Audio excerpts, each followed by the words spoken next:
వేదిక మీదున్న నా సోదరి మనులందరికీ ఉద్యమాభినందనలు. నా పేరు సాయిరాబాను. నేను పరిచయం చేసుకోవాలి. జాతీయ మానవ హక్కుల పరిరక్షణ సంఘం దక్షిణ భారతదేశ అధ్యక్షురాలిని, మరి తెలంగాణ స్టేట్ ప్రెసిడెంట్ని కూడా. నేను చేసే మహిళా ఉద్యమం కానీ, మానవ హక్కుల ఉద్యమం కానీ కాశ్మీర్ నుండి కన్యాకుమారి వరకు నేను చేస్తున్నాను ఇప్పటి వరకు. అయితే మనకేం తక్కువ, మనం ఒక్కరిని అడగాల్సిన పని లేదు, మనం తీసుకోవడమే మనం పనికి పెట్టుకోవాలి. ఇప్పుడు ఏంటంటే 30% రిజర్వేషన్ అంటే అది ఎప్పుడో పాతకాలం ముచ్చటే కదా. అది ఎందుకు?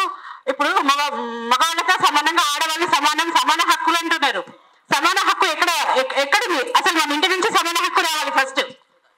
ఇప్పుడు మన తల్లిదండ్రులు కూడా, మన నలుగురు 2 ఆడపిల్లలు 2 మగపిల్లలు ఉంటే నా బిడ్డలకైతే 10% 1% అంటున్నారు.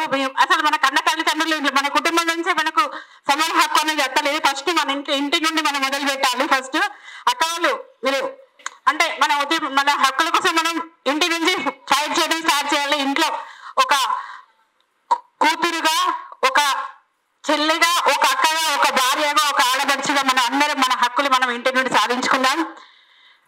ఇప్పుడు మనకు కావాలి ఏంటిది? రాజకీయాల్లో మహిళలకు సమాన హక్కు. అసలు మన తెలంగాణ బంగారు తెలంగాణ మన ఉద్యమం చేసి తెచ్చుకున్నాం. ఒక మహిళా మినిస్టర్లు అంటే ఒక పార్టీలకు సంబంధించిన వాళ్ళు, ఈ పార్టీ నుంచి ఆ పార్టీకి, ఆ పార్టీ నుంచి ఈ పార్టీకి వచ్చిన వాళ్ళే అసెంబ్లీలో పోతారు.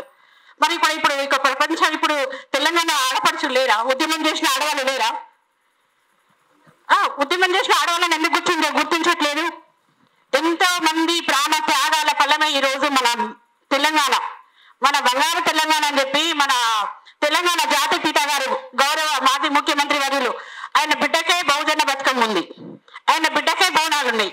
మరి మిగతా ఆడపడుచులకు బోనాలు బతుకమ్మ లేవా? ఇవన్నీ ఫస్ట్ తరతరాల నుంచి వచ్చే వాటిని వీళ్ళు రాజకీయం చేసి మనకు దూరం చేయడం కోసం, వాళ్ళు బాగుపడడం కోసం వాళ్ళ సినిమాలు చేసి చూపెడుతున్నారు.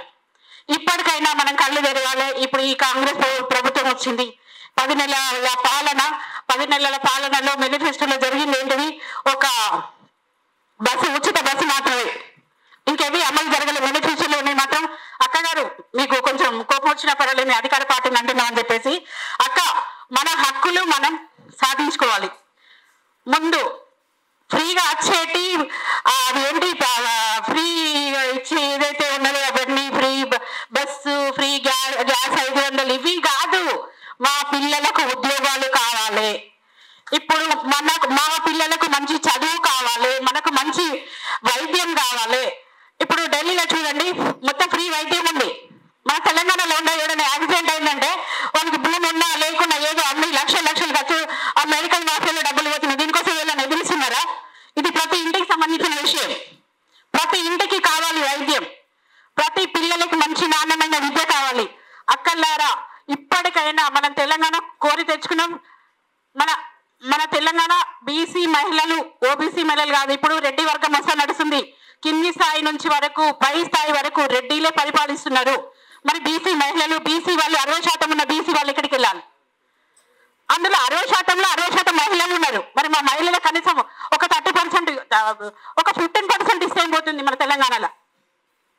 అది ఎవరు ఆలోచించట్లేదు అసలు. దీనికోసం ఏంటంటే ఇప్పుడు నామినేట్ ఉంది, మహిళా కమిషన్ వేశారు. మహిళా కమిషన్లో వీళ్ళని తీసుకున్నారా మెంబర్స్? మన ఉద్యమం చేయలేదా? ఇప్పుడు అది అడ్డుకుంటాం. మహిళా కమిషన్ ని క్యాన్సిల్ చేయాలని చెప్పేసి నేను ఉద్యమం చేయడానికి ఢిల్లీలో కూర్చోడానికి రెడీగా ఉన్నాను. మహిళా కమిషన్ అనేది అందరిది. ఒక రెడ్డి వర్గానికి, వాళ్ళ పార్టీలకు, కింది నుంచి వచ్చిన వాళ్ళకు పైసలు సూట్ కేసులు ఇచ్చిన వాళ్ళకి కాదు. ఫైట్ చేసే మహిళకి, ఏ మహిళకైనా హక్కు ఉంది మహిళా కమిషన్ లో. బీసీ మహిళలను ఖచ్చితంగా, బీసీ బహుజన మహిళలు ఎవరైతే, ఎస్సీ ఎస్టీ బీసీ మైనార్టీలు ఎవరైతే ఉన్నారో మహిళల్ని ఒక్కొక్క కులం నుంచి ఒక్కొక్కరిని తీసుకొని మహిళా కమిషన్ ఏర్పాటు చేయాలని నేను గౌరవ ముఖ్యమంత్రి గారిని నేను వేడుకుంటున్నా. ఇచ్చేయండి మీరు. ఇప్పుడు ఏంటంటే మహిళా కమిషన్ ఖచ్చితంగా ఎక్కడో జరుగుతుంది. కలకత్తలో జరిగిన డాక్టర్ కోసం కొట్లాడుతున్నాం. మన ఇంటి పక్కకు జరిగే ఆడపిల్లలకు అన్యాయం జరిగితే మనం పట్టించుకోవట్లేదు.